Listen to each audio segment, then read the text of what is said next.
Hello, so today we're going to have a bit of a conversation about the all-important concept of culture and what that means in our organisation and why it's important. It's fantastic to have Ash Hunt from Verizon on the couch this afternoon, and we're going to have a bit of an investigation of what culture is and what it means. So welcome, Ash.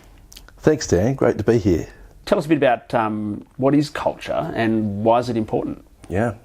So culture can be thought of as the unwritten ground rules for how people choose to work together. So it's very, very important when bringing separate groups together that they get an opportunity to consciously choose the best way to work together that can deliver the best results for everyone. So Ash, why do you think culture is important? A lot of people talk about it.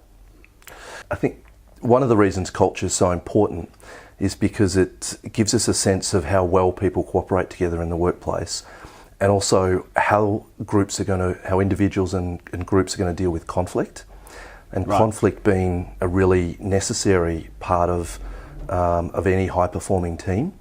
And so one of the things that is interesting in looking at culture is how do groups work and deal with conflict.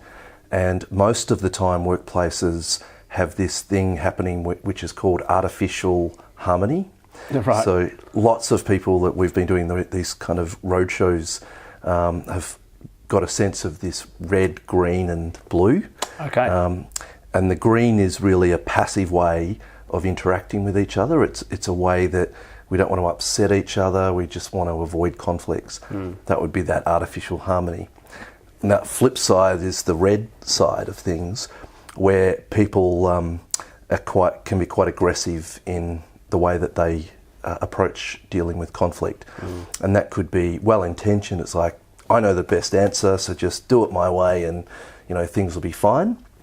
And of course, a lot of people don't like interacting with other people that are being even subtly aggressive with them. Whereas the blue way is really about approaching things in a cooperative way that looks at how to get the best result for all of the people and all the key stakeholders like customers and clients and things. So we'll come back to the red, blue and green again in a minute, because we'll be hearing more about that as we go forward.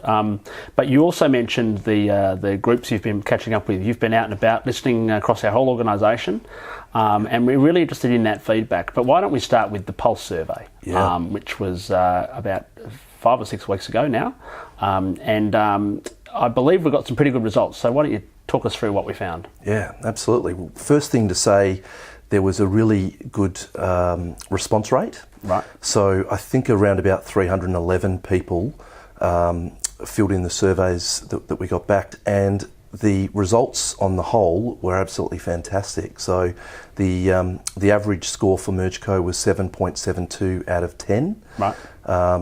And each of the 3 organisations coming together to form MergeCo were also all above 7. So look, 7.72 out of 10 sounds pretty good, but what does it really mean?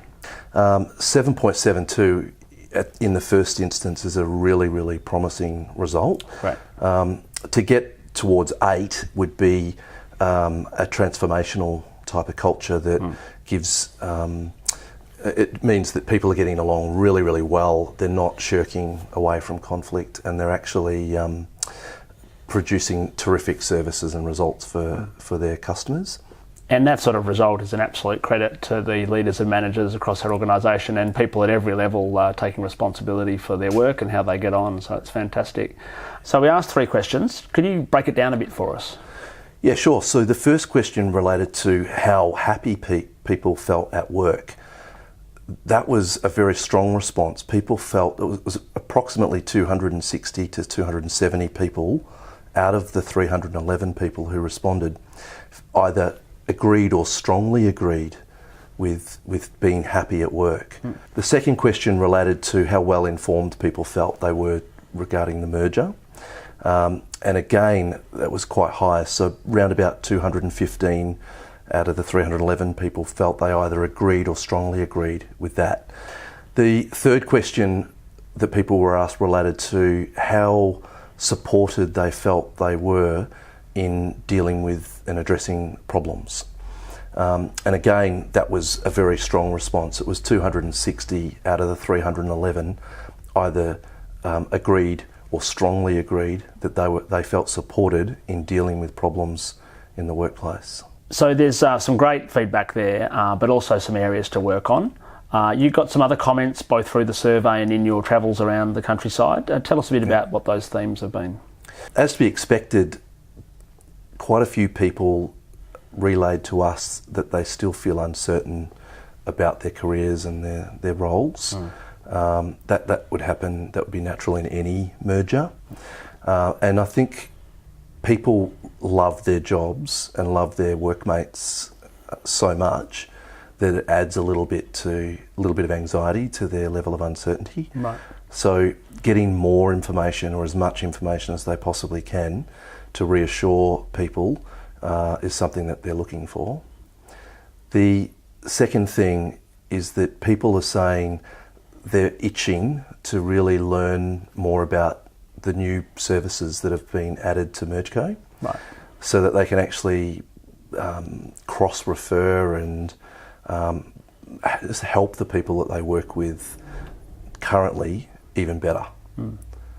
So that feedback is great to hear, and it gives us a real direction to follow as we continue to progress through the merger and beyond.